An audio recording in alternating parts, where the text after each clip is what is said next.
కూటమి పార్టీల ఆలోచన విధానం ఏంటి? అసలు ప్రతిపక్షం ఉండకూడదని భావిస్తున్నారా? ప్రశ్నించే గొంతు ఉండకూడదని అనుకుంటున్నారా? ఇప్పుడు రాష్ట్రంలో చాలా మందిలో వ్యక్తమవుతున్న ప్రశ్న ఇదే.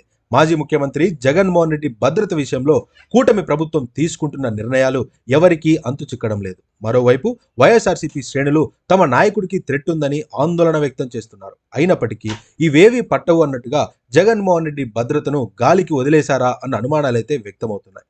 అయితే ప్రభుత్వం మాత్రం జగన్మోహన్ రెడ్డికి కావాల్సినంత భద్రత కల్పిస్తున్నామంటూ వందలాది మంది పోలీసులను జగన్మోహన్ రెడ్డి పర్యటనలో భద్రత కోసం పెట్టామంటూ ప్రకటన విడుదల చేసింది. కానీ వైఎస్ఆర్సీపీ మాత్రం ఆ పోలీసులందరూ జగన్ పర్యటనలకు జనాలు రాకుండా అడ్డుకునేందుకు ఉన్నారని, జగన్మోహన్ రెడ్డికి భద్రత కల్పించేందుకు కాదని అంటున్నారు. ఇటీవల సత్తెనపల్లి పర్యటనలో జగన్ కాన్వే కింద పడి సింగయ్య చనిపోయాడని ప్రభుత్వ వర్గాలు ప్రచారం చేస్తున్నాయి. ఈ నేపథ్యంలోనే ముఖ్యమంత్రి చంద్రబాబు నాయుడు గారికి జగన్మోహన్ రెడ్డి సోషల్ మీడియా వేదికగా కొన్ని ప్రశ్నలు వేశారు. అసలు నా పర్యటనకు ఎందుకు ఎవరూ రాకూడదని ఆంక్షలు విధించారని, ఒక మాజీ ముఖ్యమంత్రికి Z+ కేటగిరీ సెక్యూరిటీ ఆటోమేటిక్గా ఉంటుందని, మరి అలా రోప్ పార్టీ ఉండి ఉంటే ఎందుకు యాక్సిడెంట్ జరుగుతుందని సూటిగా జగన్మోహన్ రెడ్డి ప్రశ్నించారు. ఈ ప్రశ్నలు వేటికి అటువైపు నుంచి సమాధానం లేదు. కేవలం అర్థం లేకుండా జగన్మోహన్ రెడ్డిపై బురద చల్లే ప్రయత్నం చేస్తున్నారు.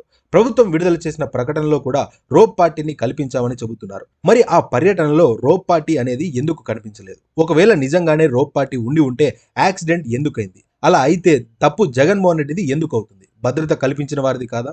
అసలు ఆ రోజు పర్యటనలో ఎక్కడైనా రోప్ పార్టీ కనిపించిందా అంటే లేదు. రోప్ పార్టీ లేనందువల్లే జనాలు జగన్మోహన్ రెడ్డి కారు మీద కూడా ఎక్కేశారు. కానీ ఇప్పుడు మాత్రం అన్ని రకాల భద్రతలు కల్పించామని చెబుతున్నారు. అసలు కూటమి ప్రభుత్వం ఆలోచన విధానం ఏంటి? జగన్మోహన్ రెడ్డిని ఎందుకు కట్టడి చేయాలని చూస్తున్నారు?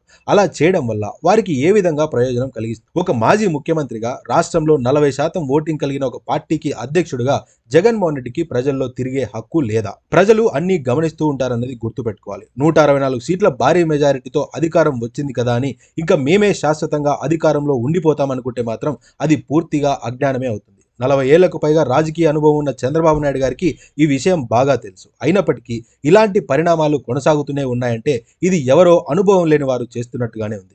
ఒకటి మాత్రం నిజం, అణిచివేయడం మొదలైనప్పుడే తిరుగుబాటు పుట్టుకొస్తుంది. ఇప్పటికే ప్రజల్లో కూటమి ప్రభుత్వంపై ఏడాదికే విపరీతమైన వ్యతిరేకత ఏర్పడింది.